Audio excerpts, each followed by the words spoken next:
Assalamualaikum warahmatullahi wabarakatuh. Kisah Nabi Muhammad SAW dan pengemis kakek buta Yahudi. Terima kasih. Assalamualaikum.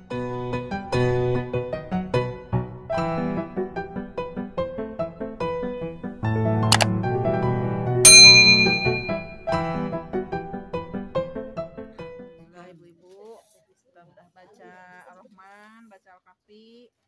Nanti kita lanjut dengan hancak kita seperti biasa. Namun sebelum itu ada sedikit yang ingin saya sampaikan.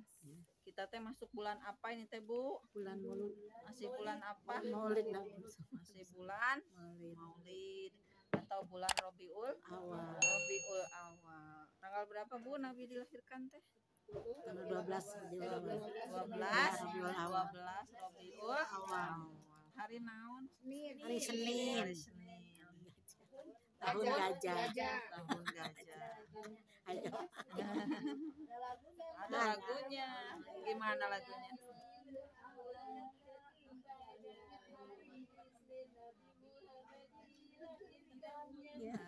Ya. Terus kalau ibunya siapa Bu? Aminah. Ayahnya? Abdullah. Kakeknya? Abdul Muthalib. Pamannya? Talib. Anaknya.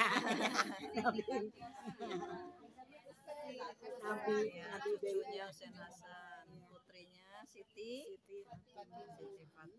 Istrinya Siti. Yang pertama siapa? Siti Khadijah. Sedikit ya Bu ya. Alhamdulillah. Jadi kita hikmah daripada kelahiran Nabi Muhammad ini sangat harus kita ambil hikmahnya ya Bu ya. Dari awal kita sering diberikan tausiah oleh para ustadz-ustazah gimana caranya kita meneladani hari kelahiran Rasulullah ini sebenarnya apa sih yang harus kita lakukan ya, jadi jangan hanya kita mengaku sebagai umat Islam, umat Nabi Muhammad SAW, tapi kita tidak meneladani apa yang beliau contohkan, beliau sunahkan kepada kita sekalian. Nah, salah satunya hikmah daripada kelahiran Nabi ini ibu-ibu ya, Allah berfirman di surat Al-Anbiya, wa ma arsalnaka rahmatan lil alamin. Jadi dan tidaklah aku utus kamu Nabi Muhammad melainkan menjadi rahmat bagi sekalian alam. Jadi bukan cuman umatnya Nabi aja, umatnya Nabi Muhammad aja, tapi Nabi itu bisa menjadi rahmat bagi seluruh atau sekalian alam ya. Dari umat-umat nabi-nabi yang terdahulu itu Nabi juga menjadi rahmatan lil alamin.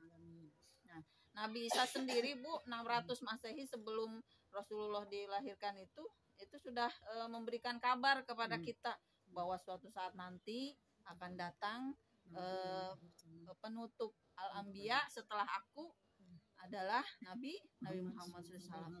Jadi sebelum Nabi itu dilahirkan itu sudah kabar gembira dulu dari nabi-nabi sebelumnya. Kalau kita kan kalau kelahiran itu setelah lahir ya Bu ya, setelah lahir baru ada baru ada berita kabar.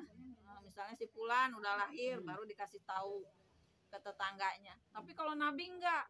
Jadi sebelum Nabi itu sudah ada berita gembira bahwa suatu saat akan datang Nabi yang terakhir, yaitu Nabi Muhammad SAW, yang akan memberikan kegembiraan, yang akan memberikan hidayah kepada seluruh umat manusia dengan kasih sayangnya. Nah, salah satu contohnya ya Bu ya, mungkin saya kalau menceritakan dari awal kronologi sampai ini panjang ya Bu ya, nggak bisa seharian mungkin beres. Mungkin ada sedikit hikmah yang bisa diambil. Sebelum Nabi wafat dulu itu ada kisah. Jadi ada seorang Yahudi ya Bu ya, seorang Yahudi yang kakek-kakek di Masjid Madinah itu dia sering jalan di situ buta, tapi dia menghina gitu karena dia nggak suka sama Rasul. Kakek ini bilang, Muhammad gila, Muhammad tukang sihir, Muhammad jangan dideketin, nanti kalian akan terpengaruh, kata si kakek itu teh. Tapi karena Nabi sering lewat situ juga, akhirnya beliau nggak marah. Mungkin kalau kita udah marahnya kayak apa ya Bu ya? Kalau kita marahnya mungkin udah, aduh, sebagai umatnya mungkin kurang ajar banget nih gitu kan ya, istilahnya teh. Tapi kata Rasulullah biarin aja gitu. Jadi yang lihatnya biarin aja. Jadi jangan dikasih tahu gitu kalau itu Rasul. Kemudian Rasul mendampingi si kakek yang tadi menjelek-jelekan beliau, didampingi sampai dia capek gitu, si kakek itunya capek. Kemudian udah capek kata Rasulullah teh, udah aku mau duduk.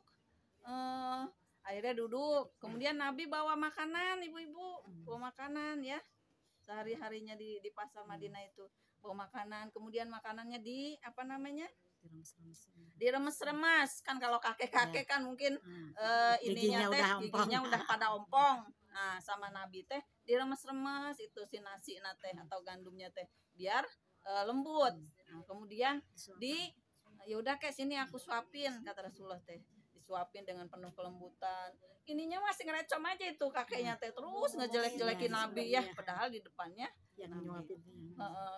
sampai beberapa hari terus seperti itu ya Bu ya. Kemudian setelah Rasulullah wafat, Abu Bakar bertanya kepada Aisyah, apa sebenarnya yang terakhir dilakukan Nabi pada saat beliau sebelum wafat. Jadi kalau Abu Bakar itu kan sangat lembut ya Bu hatinya, paling lembut dari yang lainnya, terkenal kelembutannya. Itu yang Rasulullah lakukan sebelum beliau meninggal itu dilakukan sama Abu Bakar radhiyallahu anhu. Nah, ini ayahku baginda teh begini. Ada ini di Madinah itu ada seorang kakek yang begini, kurang sopan kepada beliau. Akhirnya diikutin sama Abu Bakar As-Siddiq, diikutin. Oh ternyata ini itu masih ngerecom terus, masih terus tuh Bu, masih terus menjelek-jelekan Nabi. Diikutin sampai dia capek. Kemudian itu kalau baginda suka bawa bekal atau nasi untuk makan si kakek itu. Akhirnya ngikutin apa yang Rasulullah lakukan, dikasih juga, padahal udah pelan-pelan, udah pokoknya udah lemah lembut lah gitu.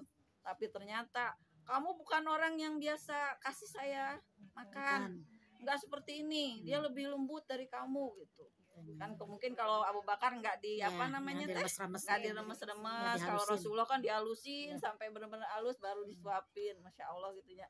Terus akhirnya teh kata Abu Bakar, iya aku yang biasa ngasih kamu. Enggak, beda rasanya beda pokoknya mah. Tahu nggak kamu siapa yang kasih makan kamu setiap hari? Siapa? Aku kan benci sama ini kata kakek itu teh. Itu teh tahu nggak yang menyuapi kamu sampai kamu terus menghinanya, menghujatnya, itu yang kamu hina, yang kamu hujat. Ya itu baginda Nabi Muhammad Shallallahu Alaihi Wasallam. Akhirnya si kakek itu menangis di depan Abu Bakar As-Siddiq radhiyallahu anhu, akhirnya menangis. Kemudian pada saat itu juga kakek Yahudi yang buta itu bersyahadat di hadapan Rasul, di hadapan Abu Bakar As-Siddiq. Nah itulah Bu salah satu rahmatnya Allah yang diberikan kepada Nabi kita Nabi Muhammad SAW. Jadi perjuangannya memang untuk mengislamkan umat itu nggak main-main. Jadi perjuangannya kalau di Taif dulu dia pernah dilempari ya Bu ya, dengan umatnya yang membangkang. Pas terakhir hidupnya dia dihujat, di apa, tetap dideketin. Jadi memang kasih sayang Rasul itu enggak salah satu, semuanya ya Bu ya. Jadi semuanya, dari pamannya yang yang terkenal Abu Lahab ya Bu ya, yang selalu mencaci makinya dan segala macamnya. Segitu banyak perjuangan dakwahnya, makanya kata Allah teh Nabi itu adalah rahmatan lil alamin. Alhamdulillah.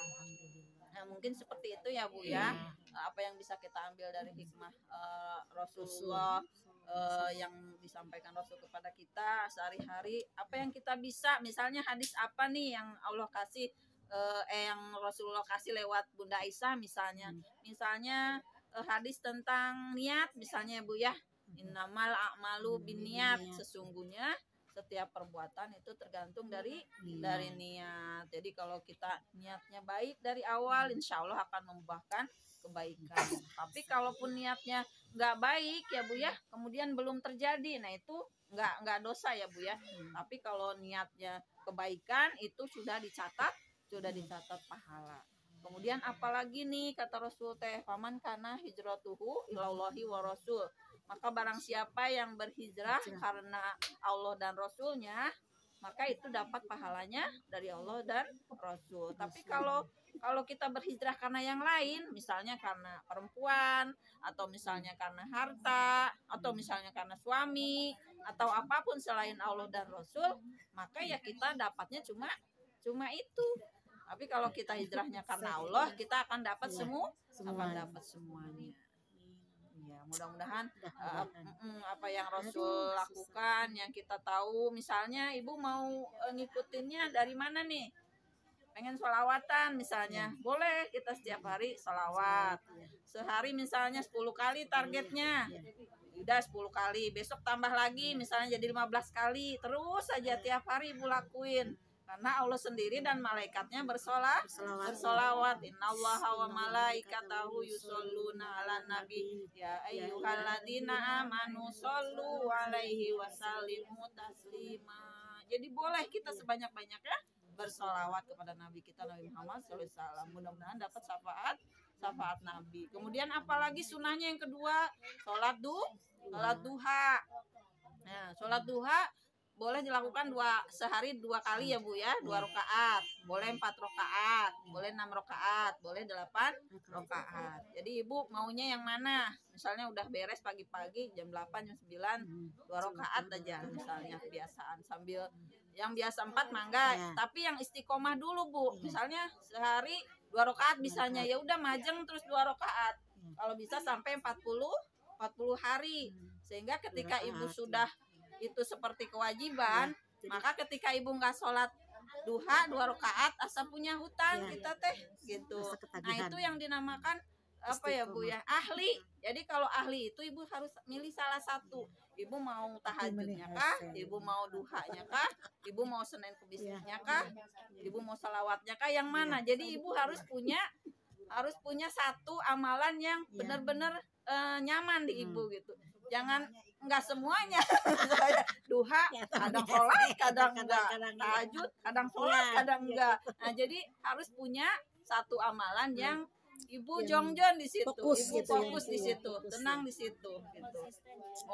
Mau Senin Kamis misalnya nih, Senin Kamis yang biasa Senin Kamis, ya udah awalnya Senin terus Kamis terus aja Bu, nanti sampai 40 hari. Gimana Bu kalau misalnya lagi head misalnya nih, insya Allah itu akan dihitung sudah langsung masuk sudah dihitung sama Allah, karena niat kita dari awal. Ada niat dari awal. Ya Allah saya nih bisanya ini, ya udah saya mau ngelakuin ini tiap hari gitu. Itu 40 hari dihitung, nanti kesananya udah di ini ahli ya Bu ya. Nah seperti itu. Jadi kita harus punya satu amalan yang memang kita biasa kita lakuin, tinggal kita pilih. Kemudian itu udah dihitung, udah termasuk dihitung. Misalnya ibu senangnya baca Quran nih, baca Quran tiap hari 1 juz. Nah, pas nanti nanti kan otomatis tertunda seminggu misalnya. Tapi itu pahalanya sudah masuk, bukan ada niat, bukan kesengajaan kita gitu. Jadi mumun. Makanya diomongin juga di sini. Alhamdulillah kita punya grup, kita punya odos. Mau itu mah 1 hari 1 juz mangga, mau misalnya seminggu 1 juz mangga, sesempatnya ibu-ibu. Yang mau 1 hari 2 juz mangga. Jadi kumaha ibu-ibu, yang penting kita tidak terlepas dari Al-Qur'an yang kita baca. Mudah-mudahan jadi amal kita nanti di sana. Mangga sehari seayat boleh, pandai one ayat. Jadi jangan sampai kita terlepas dari apa yang Rasul wasiatkan kepada kita, yaitu Al-Qur'an dan as-sunnahnya. Mungkin seperti itu ya Bu ya, apa yang saya sampaikan. Mangga Ibu. Samanya tahajudnya jam setengah 4 aja. Datang lagi terhajud ya bisa kena diturusin asal jam 1 pun suka pengen tidur lagi. Iya, iya. Tubuhnya Tapi bisa, kasihan. Iya, asal nggak apa-apa jangan- nih, nanti asal jadi jangan witir itu dulu ya. mengakhirkan. Iya, nggak Jadi apa-apa. jadi kan nggak tidur kan. Nah, Iya, subuh langsung aja. ke subuh. Iya, Karena yang jam- jam 4 juga ada nih. Iya. Sekarang kan jam Iya. setengah 5 ya. Ya 4:30 udah ada. Iya. Iya. Iya. Iya, mohon. Ada itu kalau yang kesiangan jam 4 baru Iya. bangun langsung Iya. aja. Ayo Walaupun wudu, 2 rakaat sholat juga, iya. sunnah, tahajud, sama witir udah aja. Sama Bisa wirid. jam 1 makan anak ngantuk kan tidur kan ayo semuanya sama aja bohong kesian. Iya, mohon. Kalau yang nggak biasa kan lebih baik diakhirkan. Kata Iya. Rasul juga mau 3:30 boleh sambil sahur misalnya. Iya. Mau jam 4 kalau udah ini banget boleh. Jadi Itu pokoknya termasuk tahajud juga. termasuk kita biasa bangun jam berapa, makanya tidurnya kalau bisa jangan terlalu malam. Kalau bisa jam 9 udah tidur. Kalau nggak diganggu aman. Kecuali kalau diganggu. Malas. Iya, Malas banyak nyamuk. nyamuk. Ya, seperti itu. Yang mudah-mudahan ada hikmahnya ya Bu ya, apa yang saya sampaikan. Amin. Mudah-mudahan kita bisa meneladani apa yang Rasul, walaupun kita nggak pernah ketemu ya Bu ya, Iya, iya. tapi insya Allah Insya Allah. disampaikan dari hadis-hadisnya, insya Allah nanti kita belajar lagi. Mudah-mudahan sedikit demi sedikit, walaupun kita nggak sempurna sebagai umatnya, tapi kecintaan kita kepada Rasulullah kita, Nabi kita yang akan kita memberikan kita syafaat nanti di akhirat, yang akan bersama-sama kita ke surga, harus kita lakukan ya Bu ya sebagai umatnya.